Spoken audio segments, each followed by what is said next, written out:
Allez, les audiences avec vous, Maxime Rion. On commence avec TF1 hier soir et Very Bad Trip qui est en tête, mais le score n'est pas exceptionnel. Oui, pas exceptionnel pour un score pour du cinéma. Le film Very Bad Trip avec Bradley Cooper a attiré 4 600 000 téléspectateurs et 18,9% de part d'audience. TF1 qui est petit leader avec ce film. Deuxième place pour France 3 avec un nouvel épisode inédit de sa série policière Les Enquêtes de Vera qui marche bien. 3 200 000 fidèles au rendez-vous et 12,6% de part d'audience. Troisième place et déception pour France 2 avec le documentaire Apocalypse Verdun dont on vous parlait vendredi dans ce grand direct des médias. Seulement 2 900 000 passionnés d'histoire et 15% de part d'audience. C'est 200 000 téléspectateurs de moins qu'Apocalypse Staline diffusé en novembre dernier. Et puis au pied du podium, c'est M6 avec un nouveau numéro de Capital. Le magazine de François-Xavier Ménage s'intéressait aux enseignes low cost. 2 900 000 curieux et 11,9% de part d'audience. C'est 800 000 téléspectateurs de plus que le dernier numéro. Et on jette un œil du côté de la TNT. Eh bien, une seule chaîne dépasse le million, c'est France 5,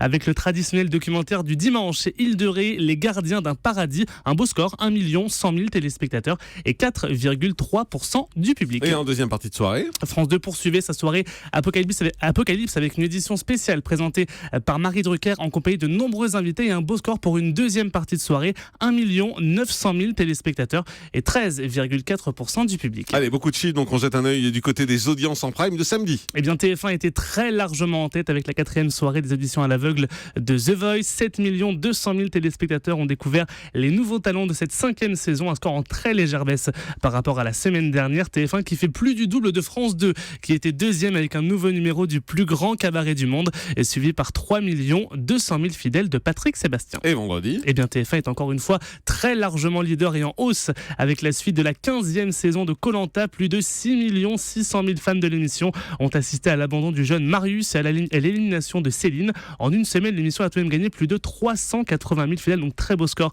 pour Koh-Lanta. Et puis France 2 était deuxième et loin derrière avec un épisode inédit de Boulevard du Palais qui a été suivi par 3 700 000 téléspectateurs. Et la question que tout le monde attend, la France retient son souffle. Oui. Quel a été le prime le plus tweeté du week-end ? Eh bien, une nouvelle fois, c'est Koh-Lanta. Le deuxième épisode de l'émission a engendré plus de 146 000 tweets par 43 000 tweetos. Koh-Lanta qui a fait plus de 2 fois plus de tweets que The Voice. Plus de 2 fois plus. Ouais, c'est beaucoup de plus. Hein. Ça fait beaucoup de plus. Beaucoup de plus. Vous avez compris ? Moi, 2-3 fois moins.